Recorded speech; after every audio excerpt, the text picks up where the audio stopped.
चाहेंगे इतनी भीड़ में जो हमारी माताएं बहनें बैठी हैं, अगर हम ये सवाल करें इन लोगों में ऐसी कौन सी स्त्री है जो रोजाना सुबह को उठ के अपने पति के पैर छूती है?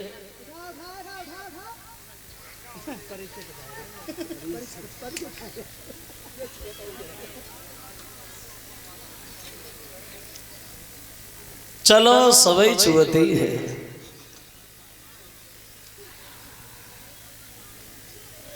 अब तो पैर छूने का किसी के पास वक्त ही नहीं है जो पति के पैर छुए जाए।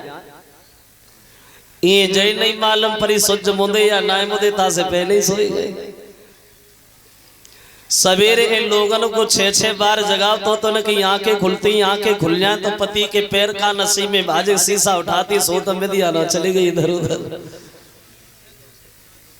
तो मसरे हम सांची गए, यानी जमाना बदल गया है। पहले की पत्नियां अपने पति से बड़ा हित करती थी, अपने पति को बड़ा प्यार करती थी, अपने पति को बहुत चाहती थी, मतलब थी पहले। भूतकाल में, अब नहीं है।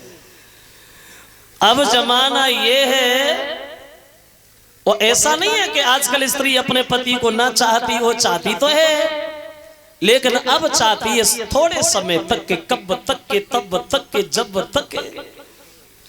आज की स्त्री को पति में 2 चीजें दिखाई देती रहती तब तक खूब मानती। 2 चीज कौन सी?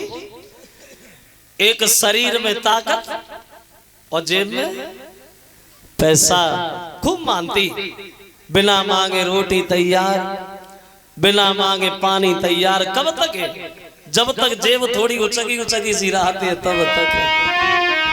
एक कवि कहता है, अरे नारी प्रेम जब लो माने,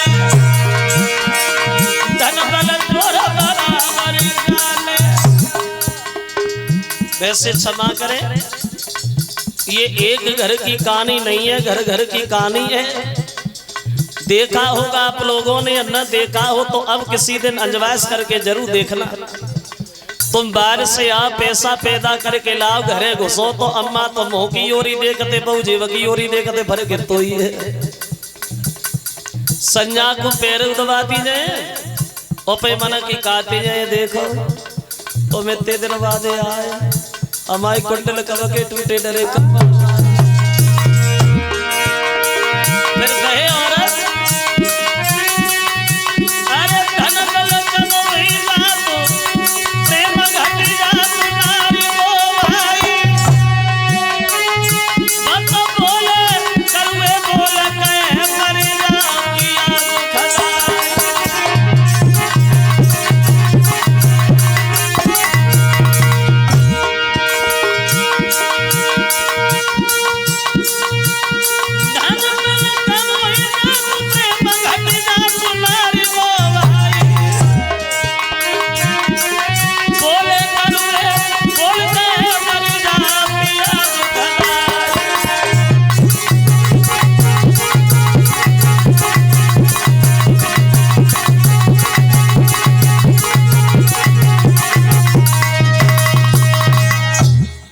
इसका ये नियम था, सुबह को अपने पति के पैर छूना।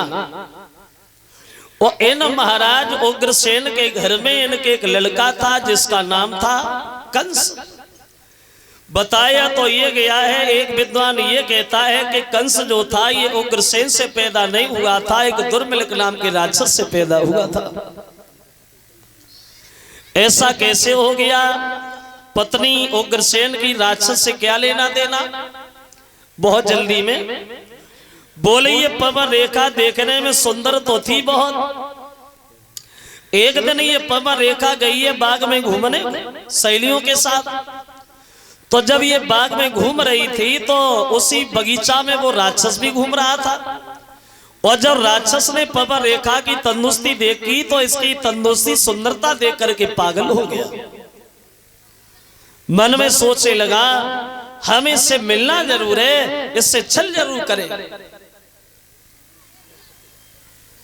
लेकिन वो ये भूल गया ये पराई औरत। मन में विचार करता है पतिव्रता है और पतिव्रता के शरीर से हाथ लगाना कोई तितली के पंख तो तोड़ना है नहीं, बिना मतलब में मौत को दावत देनी। लेकिन उसके रूप में इतना आसक्त हो गया, काम की वासना में इतना अंधा हो गया जो से जीना मरना नहीं दिखाई दे रहा, और दोष भी नहीं है उसका। कौआ अंधो रात में ओ बदन में उल्लू होए, ओ कामी अंधो रात दिन वायदी का तो नाए कोए। ऐसे लोगों की आंखों पे पट्टी चढ़ी होती है, ये इन्हें नहीं दिखाई देता कि इससे मरना है, जलना है या बुझना है। उसे ये नहीं खबर है कि पराई औरत है और पराई औरत कभी किसी की नहीं हो सकती। एक कवि कहता है, पर नारी की प्रीति भूष की तपनी, अरे पर नारी की प्रीति भूष की तपनी, चाहे धरा फूल को काटे होते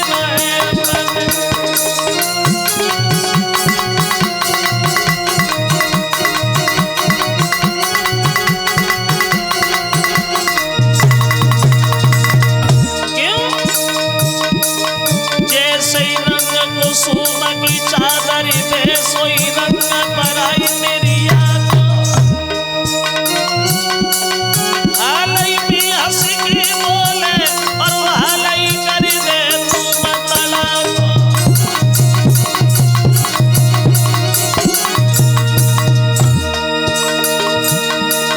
धोनी की नाम को ना मिला, जब मेल छुटे सगई कपड़ा,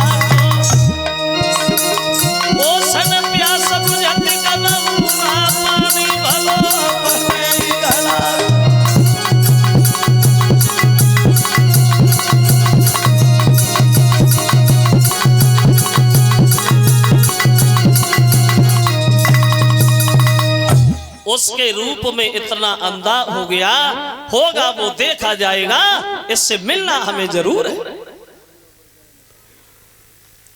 उसके पतिव्रत धर्म को नष्ट करने के लिए उस राक्षस ने अपनी माया दिखाई, वहां आंधी तूफान मचाने लगा।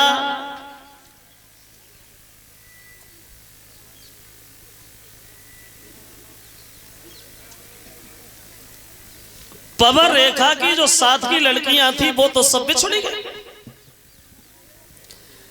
अकेली पवन रेखा रह गई जो डर की वजह से थर थर कांप रही। तो मौका पाकर उस राक्षस ने उनके पति का ही भेष बनाया, वो उग्रसेन का भेष बना करके वो राक्षस सामने जाके खड़ा हो गया।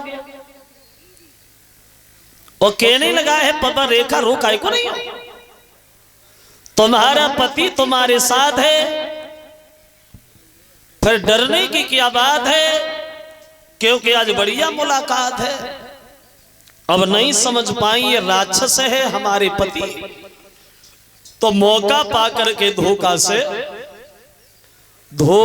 से मानी चले और कियो सती संभोग, और प्रकट है गयो अंत में वो पापी को संयोग।